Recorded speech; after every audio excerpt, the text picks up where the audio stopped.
नमस्कार, स्वागत है एक बार फिर से चुनावी समर में। हम लेकर आए हैं आपके लिए बीएसपी फैमिली के कुछ और।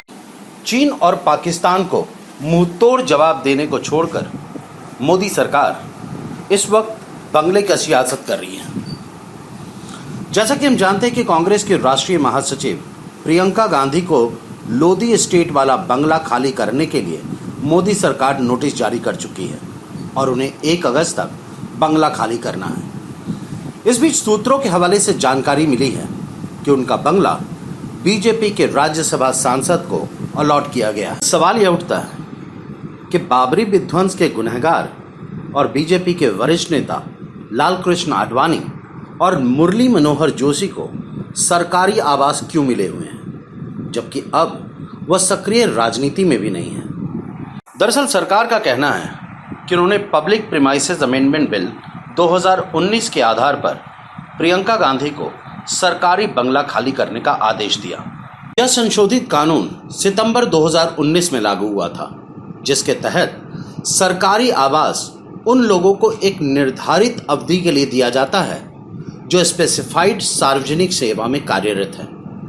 पॉलिसी के मुताबिक एसपीजी सुरक्षा प्राप्त लोगों के अलावा किसी दूसरी सुरक्षा मिलने के आधार पर सरकारी आवास आवंटित नहीं किया जा सकता। यानी कि cabinet committee on accommodation CCA ने सुरक्षा खतरे के आधार पर अपवाद के रूप में आडवाणी और जोशी को सरकारी आवास देने का फैसला किया।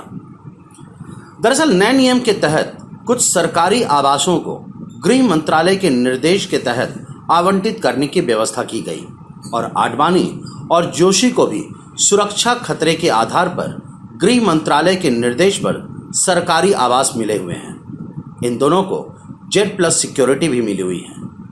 हालांकि इन्हें Z+ सिक्योरिटी मिलने की वजह से सरकारी आवास आवंटित नहीं किए गए, बल्कि सुरक्षा खतरे को देखते हुए आवंटित हुए। यानी कि मोदी और शाह ने भाजपा के वरिष्ठ नेताओं को गुरु दक्षिणा के रूप में बंगला दे रखा है।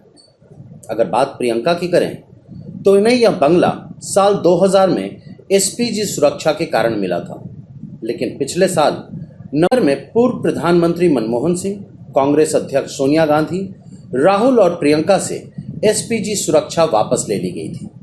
आपको बता दें कि पूर्व प्रधानमंत्री राजीव गांधी की 21 मई 1991 को ही हत्या के बाद गांधी परिवार को एसपीजी सुरक्षा प्रदान की गई थी।